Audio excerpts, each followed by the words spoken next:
Hello and welcome back to the channel. Several years ago now, a young man predicted the end of what was at the time the alternative right. He saw foreboding signs of a collapse of the whole online right phenomena, which in turn kind of informed the voluntary ending of his own participation and activities within this sphere. I'll just call him by his last name, Wallace, as he is relatively anonymous now. He doesn't really have an online presence anymore. He saw essentially that the alt movement, the big tent as it were, was coming to an end and that it was essentially going to implode. So he had a somewhat prophetic involvement in the kind of the alternative scene at the time. He kind of predicted its end, and it didn't, thus implode shortly thereafter his prediction. Now, really, I hadn't heard of Wallace till maybe sort of 2016, after I'd like binge watched Millennial Woes at the time. He would occasionally mention that there was this young guy called Wallace, whom he thought was amongst the best and brightest of people within the movement. I initially stumbled upon him just kind of going through Woes' sort of back catalogue and subscriptions, and I remember seeing he had a kind of an avatar of a purple-hued sky with his real name underneath. For some reason I was kind of just drawn in. I found it intriguing for some reason. I clicked on his profile and pretty quickly I was very interested in his kind of candor, his insights, and in an odd way his kind of relatability. I mean, I was at the time a kind of a lost young man, in the UK, kind of absorbing the kind of the alternative scene, the rightist scene online. And so was he, but he was somewhat younger than me, and he seemed more insightful, even at his tender young age as it was at the time for him. He essentially came at it from a kind of, well, for me, a kind of uniquely, mature and spiritual perspective. He was essentially kind of looking for gnosis, or looking for God. To know God. He saw the modern world as an abyss, partially, I think, largely informed of this by his own experiences, kind of growing up, going through school, the kind of the casual degeneracy of parties, the banality of his peers, etc. And clearly, like many of us, he yearned for something more. Like myself and many others, he found a community in the online right, the big tent. And I felt his perspective, though was much more, it was original and sincere than most. It was fundamentally, I thought, about truth. How to save Western man meant that a grand change was needed in the outlook, the spiritual outlook of us, towards God, so an orientation of perspective upwards. For me, there was, and still is, the question of, can God save us Europeans, or are we to find salvation only in death? Are we doomed in this world, or does God have a plan for us in the liminal, in the here and now? Does Christianity afford the West a chance of redemption? And this is, for me, the grand question of Christianity, its destiny, its place in the West. Does it herald an abrupt apocalyptic ending, or can it save us? And Wallace was, I thought, firmly rooted in the idea of an authentic kind of return to Catholicism. So at first he was kind of venturing in perennialism, which is more of a kind of a philosophical, kind of broader outlook, to something more focused on a real tradition, and that namely of Catholicism, with its history of essentially, birthing the West, obviously. His discussions on the subject were given a focal point, kind of lens in the form of a podcast, and that was called the Plebeian Podcast. I'm sure many of you will remember quite fondly. It was a kind of a loose, informal hangout. I believe it was a Google Hangout, actually, as far as I can remember, of like-minded people, mostly young and precocious people discussing the idea of God and Christianity, but in the context of the online right and the big tent. And at the time, it was a kind of burgeoning online dissident sphere. So this outlook gave it somewhat more kind of substance and depth. It gave, I think, people like me a deeper context to kind of gathering a more truthful and authentic perspective on what the right actually is, and just kind of leaving aside some of the ideological baggage that kind of inevitably comes with it, especially for young people. It's easy to get carried away. It was essentially about the real right, kind of rooted in the world of tradition, with a capital T. And I believe Evola coined that term, who was himself a kind of a paragon of tradition and kind of founder of the school of tradition, which informed kind of Wallace's worldview, and also due to his kind of like his very kind of like far away to the right, Evola's kind of inclination towards that sort of area of politics.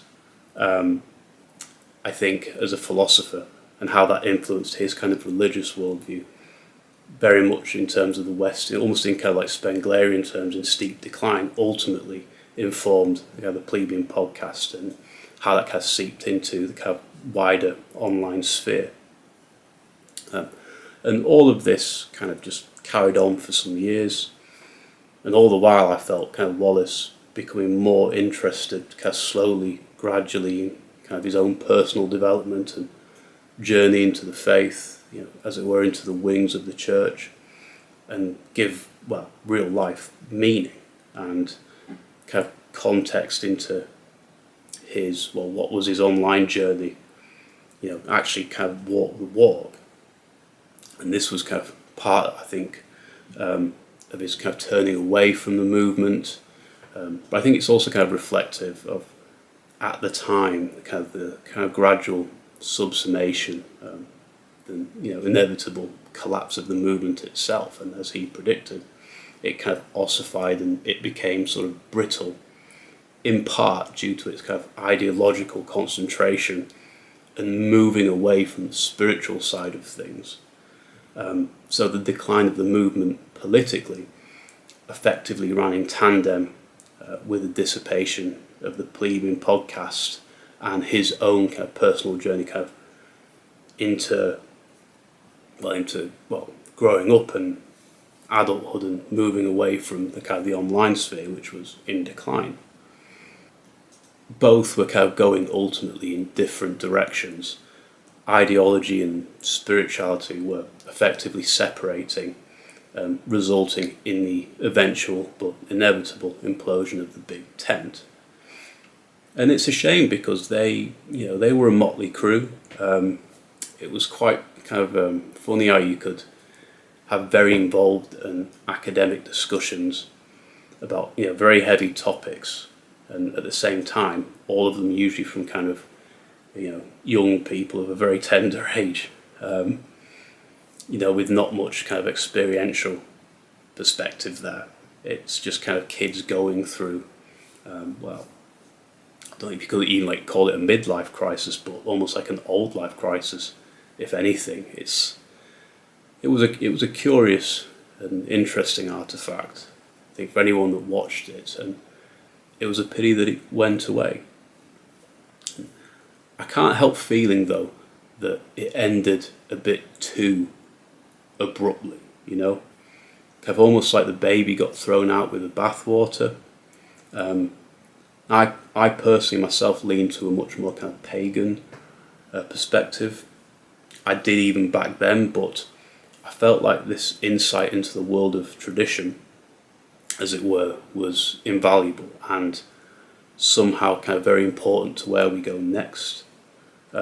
Certainly once the big tent got swept aside. The last article I remember that he wrote in West Coast Reactionaries, which was his kind of online blogging venture with, an assortment of other kind of reactionary voices. I'm trying to remember what it was called. I think it was called something like When Tides Recede. And this article kind of briefly commented on the ending of the Plebeian podcast, if I remember rightly, and all of his subsequent blogging activities. And you can't help wonder, yes, tides recede, but they also accede. Accede? I don't know if I just made that word up. I mean, I might have just done, but you get the idea. Tides recede and they ultimately come back. They don't just recede and then never come back. They always return. And in the context of the Plebeian podcast, or just Wallace himself, hopefully return with a more kind of mature and kind of nuanced, insightful outlook, especially given, his kind of movement away from kind of ideology and all that kind of stuff, and kind of grow through life and just grow naturally. What lessons has he taken away that could he potentially bring back and inform the kind of the wider sphere, which, in kind of loosely, it still exists. I think what we needed at the time of Seville and the collapse of the Big Tent, the online right, was direction, fundamentally. And unfortunately, the Plebeian podcast ended, Wallace left the scene, and really that was kind of the end of this sort of intellectual strand of thought. In a kind of comprehensive sense, it just the institutionalization, like the kind of formation of this little kind of traditional, not movement but kind of venture, kind of was formally kind of coming to an end. This kind of recession, this kind of